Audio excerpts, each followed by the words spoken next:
فاعلم أنه لا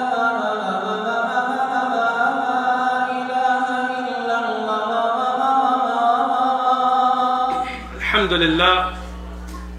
الحمد لله رب العالمين والصلاة والسلام على أشرف المرسلين وعلى آله وأصحابه أجمعين أما بعد.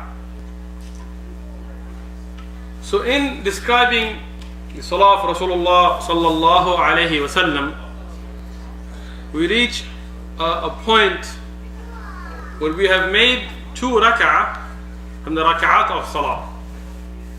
Yani the first rak'ah talked about ruku', getting up from ruku', sujood, sitting between the 2 sujood, making the second sajda, getting up for the second rak'ah, performing the second rak'ah like the first and the differences, and then going back down to sit after making 2 sujood after the second rak'ah. So like the first rak'ah we make 2 sujood, in the second rak'ah we make 2 sujood. Now before getting up for the third rak'ah, or if it's only 2 rak'ah, either way you sit down for tashahhud. A tashahhud is a julus and a recitation. There is the recitation of at-tahiyyatu lillahi was-salawatu wat-tayyibatu, as we know the famous dua. We'll talk about that and the differences between the wordings, Ibn Mas'ud and other Sahaba radiyallahu anhu. And then there is the aspect of the actual sitting in tashahhud. Both of them are from the arkan of salah. If we look at the last tashahhud, whether if it's only 2, in that case only 1, or if there is 4 rak'ah and there are 2 tashahhud, then the last of them, this is from the arkan. If there are more than 1, then the first will become wajib, it will not be a rukn, and we'll explain the dalail for that when we discuss arkan of salah. But here when you're sitting in the tashahhud, one of the aspects to understand is that there is a recitation and there is a sitting, and both are important. Then the physical description, the sifa of the one doing it. What we know from the hadith that we find as a sahih hadith, فقال عن ابن عمر رضي الله عنهما قال كان رسول الله صلى الله عليه وسلم إذا قعد في التشهد وضع يده يسرى على ركبته اليسرى ووضع يده اليمنى على ركبته اليمنى وقعد وعقد 53 وأشار بالسبابة. Beautiful and very important hadith. The first thing to understand, Ibn Umar radiallahu anhuma says, when Rasulullah sallam, as soon as qa'ada, when he sat, he made the ishara, and he made 53. What does that mean, 53? Another hadith mentions 50. What does that mean? The Arab, they used to have a method of counting with their hand, not just 1, 2, 3 as we do today. But they had a method of counting using the gestures of their fingers, and they would use these gestures to point at different numbers. And they could count up to 100 with one hand and up to 1,000 using both hands. And some of the ulama, they have recorded this method. And inshallah, at some time we'll make a video for YouTube to show what is the authentic and the clear method that was used by Rasulullah sallallahu alaihi wasallam to count. And many of the ulama, they have connected this to making adhkar after salah and using that method, even though we don't have a clear hadith that that's a method used by Rasulullah sallallahu alaihi wasallam. But we do know that the Prophet sallallahu alaihi wasallam used that method. That was the adat of the Arab to count. And here we see 50 and 53, 50 and 53. And one of them is to put all the fingers together closed with the thumb and to point with the finger. So one way is you close all of these other 3 fingers and you point with what we call the pointing finger, and your thumb closes in.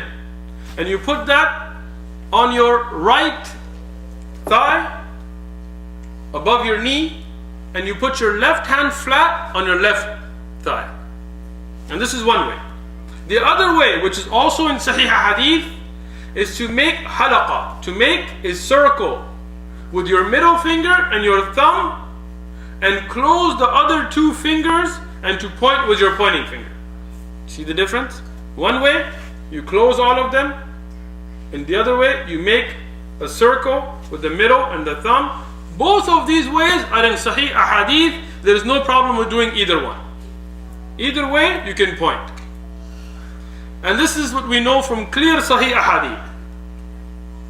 So either you close all of them with your thumb and you point, or you make a circle with your middle finger and your thumb, closing your other two fingers and you point. To keep the finger slightly bent, this is a weak hadith. There is weakness in the hadith, so we don't need to get into that. You point. Now, when do you start? We will discuss the opinions of the madahib. And why do we mention the opinions of the madahib? Out of respect for the work and the ijtihad of the ulama of those madahib. And we have to respect and love those ulama, all of them. Hanafi, Shafi'i, Maliki, Hanbali, Zahiri, all of the madahib. We respect those that I mentioned and those that I didn't mention. We respect and honor the ulama who made that ijtihad. And that's why we mention it. But our loyalty has to be to the sunnah of Rasulullah sallallahu alayhi wasallam above and beyond anybody else. Tayyib. So when we look at the opinion of the madahib, according to the majority of the ahnaf, yani the Hanafi madhab, what we find is that you point, you raise the finger at the beginning of shahada. وَلِأَشْهَدُ أَن لَا إِلَهَ لَا إِلَهَ, you lift, illallah, you put it down. And what we heard from the ulama al-ahnaf, and you can go back to al-Quduri and Hidayah and see that you leave it till the end of tashahhud. You begin the pointing at la ilaha and you put it down at illallah, but then you don't put it all the way back. You leave the finger resting till the end.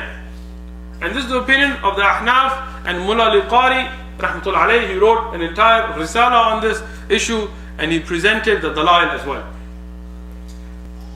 Now we look at the Maliki madhab. In accordance to the Maliki madhab, what we find in Mukhtasar al-Khalil and other books of the Malikiyah, you make al-haraka. And we'll mention the hadith about it later. But the Malikiyah, they said, the word haraka, it doesn't mean to go up and down. So it doesn't mean you go up and down. Rather it means to go side to side. And they looked at a very deep linguistic meaning. And that's why the Malikiyah, they put their hand slightly towards, like the hand, the circle or the part here pointing up, not towards the side as we see most people doing. And they make the haraka continuously going side to side. And they have their dalail as well. And then you have the Shawafi'. In the Shafi'i madhab, we find differing opinions, even between Shafi'i ulama. But the majority of them, they say that you leave the finger as it is throughout the tashahhud. And some of them, they mentioned making al-haraka, and both opinions can be found amongst the Shawafi'. Amongst the Hanabila, in the Hanbali madhab, what we find in a lot of the books is that you leave the finger straight throughout the tashahhud. But the mu'tamid of the Hanabila that we find in the books like Al-Insaf and others who discuss what is the relied upon opinion is that you leave the ishara the whole time, but you slightly raise the finger during mentioning the name of Allah subhanahu wa ta'ala. Anytime the name of Allah subhanahu wa ta'ala, at-tahiyatu lillahi, when the name of Allah, Allahumma salli ala Allah, when the name Allah is mentioned, you raise the finger every time you mention the name of Allah. So you leave the ishara, but you raise it slightly when you mention the name of Allah. And this is the opinion of Shaykh Salih al-Fawzan and other ulama of our time as well. Now, Shaykh Ibn Baz and other ulama have supported these views as well. Shaykh Ibn Uthaymeen in Sharh al-Umdah, he gives a different opinion, where he says that we look at the hadith, and we'll mention the hadith later. It says that Rasulullah used to make dua. He used to supplicate with the finger. So he took a Shaykh Ibn Uthaymeen that anytime you make dua, in your tashahhud, anything like Allahumma salli ala Muhammad, this is a dua. Allahumma inni a'udhuka min adhab al-qabr, adhab al-jahannam, this is dua. Then at the dua, you slightly raise it. And the rest of the time, you leave it straight. You slightly raise it at the time of dua, and you use the wording of the hadith. That's a very strong opinion as well. Shaykh Albani rahmatullah alayh, he took the view that you make al-haraka, and he took haraka to be a slight movement up and down, not like this, but a slight moving up and down, and continuously based on the hadith we will discuss where Rasulullah was mentioned that yuharriku biha, he made haraka with it. Shaykh Muqbil in Yemen, the great muhaddith of Yemen, he took the opposite opinion. He said you leave it straight without making haraka. Tayyib. Now that I mentioned the first hadith, I want to mention one thing. If we look at all of the ahadith and the wording from this hadith, إذا قعد النبي, as sallallahu alayhi wasallam, as soon as he sat, what is clear from Sahih Muslim and from those ahadith is whatever you do, it is for the whole tashahhud. And from these ahadith, we don't find a single hadith that says that you raise it for a part and then you put it away, or you have it down and then you raise it. That's not found in the ahadith. And even though I looked at the Risala of Mullah al-Qari, and I have it with me, and I looked at all the dalail presented in al-Hidayah and al-Shuruh and other books, but I didn't find any hadith that says that you raise the finger at a particular time and in the beginning you had it. So one thing that we can establish, that no doubt the ishara is for the whole tashahhud, from the beginning till the end. Tayyib? Everybody understand? Tayyib. Now the issue of whether you raise it or not raise it, or how, there is a hadith that Shaykh Muqbil has presented, and this hadith from Abu Dawood, and An-Nawawi said this not is sahih. عن عبد الله بن زبير رضي الله عنه قال كان رسول الله صلى الله عليه وسلم يشير بإصبعه إذا دعا ولا يحركها. The Rasulullah made an ishara, he pointed with his finger when he made dua, and he did not move it. لا يحركها. The Shaykh Albani rahmatullah alayh, in his takhrij, he found the wording لا يحركها to be ziyada, that this is an addition, it is not authentically established. And he presented an opposite narration showing يحركها, that he made haraka with it. But Shaykh Muqbil in his takhrij, and one of his students wrote a book on this, and I have it, he said this is ziyada, and he pointed towards the other asanid that don't show it. So both of these great ulama have their great opinions, and we respect them, and they have their discussion in their asanid. But one thing we find, that no doubt it has to do with dua. Then we have the hadith of Abu Hurairah radiallahu anhu, أن رجلا كان يدعو بإصبعه, يعني with أصابع, with his fingers.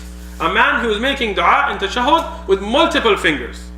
فقال رسول الله صلى الله عليه وسلم أحد, make it one, يعني one. Now this hadith points towards a lot of fawaid. One, that you only raise one finger in the tashahhud. You don't raise, like I was in Amarat, I was praying next to one of the Amarati brothers, young brother, maybe 16, and in his tashahhud he was using both fingers. So Salah was telling him, what are you doing? Didn't know. Allah teach us. So here from this hadith, no doubt you only raise one finger, and it is the pointing finger from the right hand. Tayyib. But there's another benefit. Ahad. When it's mentioned, Mullah al-Qari and others have said this is a point towards the tawheed, and that is a dalil presented for raising it when mentioning the name of Allah subhanahu wa ta'ala as a matter of tawheed. Now some may say that means that when you say ashhadu an la ilaha, this is the greatest pointer towards tawheed, and that's a point, no doubt. But the jawab for that is that Rasulullah sallallahu alaihi wasallam saw him raising multiple fingers. He told him to raise one, but he didn't know at what time he's raising. It's not only for the shahada, because he was not only at the shahada to raise it. So rather, it is a pointer towards Tawheed. And Ibn Abbas radiallahu anhu, when he was asked about the raising of the finger, he said it is ikhlas. So it is a pointer towards Tawheed, but it doesn't only tie to the Shahada. So if you are taking that these ahadith point towards the raising of the finger to point towards the Tawheed of Allah subhanahu wa ta'ala, then it should be throughout the tashahhud. Meaning you make ishara the whole way and you raise it a little bit at the name of Allah subhanahu wa ta'ala as pointing towards the Tawheed. Tayyib. Then we look at the hadith. Nafi' he reports كان عبد الله ibn Umar. He reports Abdullah ibn Umar radiallahu anhuma إذا جلس في الصلاة, and when he would sit in the salah, وضع يده, and he would put his hand على ركبته, upon his thighs, وأشار, and he used to make the ishara بإصبعه, with his fingers, and he would اتبع بصره. بصره يعني his eyesight would obey it. His eyesight would be on his finger. So what do we learn from this hadith? That in the tashahhud, when you're making ishara, the whole time your eyesight should be looking at your finger. In salah, in qiyam, you look at the place of sujood. In ruku', you look straight down. In sujood, you look straight down. And in the julus, when you sit, you look at the finger. This is the first thing. And then Ibn Umar radiallahu anhuma, and this report is from Imam Ahmad, there is authentic narration. فقال ابن عمر قال رسول الله صلى الله عليه وسلم لهي أشد على الشيطان من حديد. That this pointing is harder on shaitan than iron. And the ulama understood this to be as if a person, you hit them with iron. You know how much it hurts with metal. That this pointing towards Tawheed in the tashahhud is harsher on shaitan than that.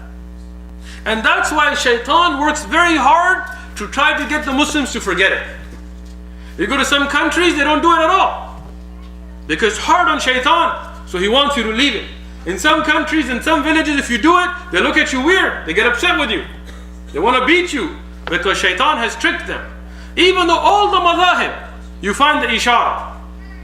The Hanafi, Shafi'i, Maliki, Hanbali, all of them have it. They have different ways of harakah, but they have the ishara. But in some countries you go, they say there is no ishara. Why? Because shaitan has tricked them, even though there is no hadith of Rasulullah sallallahu alaihi wasallam not making the ishara. All the hadith point towards him making ishara and it being harsh on shaitan. Next, we see the issue as the hadith from Sahih Muslim, reported by Ibn Umar radiallahu anhuma, that Rasulullah sallallahu alaihi wasallam, he used to fada'a biha. He used to make dua with it. That's a very important hadith, because it is a method of making dua. As some of my teachers, and in my own research that I found, that Rasulullah sallallahu alaihi wasallam, even when he used to give the khutbah of Jum'ah, during the dua part, he would raise the finger. He wouldn't raise the hands, but he would raise the finger in the dua of Jum'ah. So it shows there is methods of using your hands for dua. One, to raise the hands. And this is also from the sunnah, regular, not at every place. In the Jum'ah khutbah, you don't raise the hands when making dua. Instead, you only raise the finger, as the Sahaba strictly enforced. And we know from the sunnah of the Prophet sallallahu alaihi wasallam. But other times, Rasulullah used to raise the hands to make dua. So this is from the sunnah. But at some times, he would only raise the finger, including in the tashahhud, and including in the khutbah of Jum'ah. And one thing that I have come to a conclusion myself, and after spending years and years researching this issue, and that's why when I originally taught Umdah, I didn't even cover this issue, because I wasn't done with my research, is that even in the Jum'ah khutbah, when Rasulullah raised the finger, he didn't go like this. He raised it the whole time. And he didn't just raise it with the shahada, he raised it the whole time. So what is clear from the understanding of dua, and the whole tashahhud in reality is dua. Because even when you praise Allah, when you make dua with your hands, when you're raising your hands, let's say you're sitting at night alone and you're raising your hands and making dua.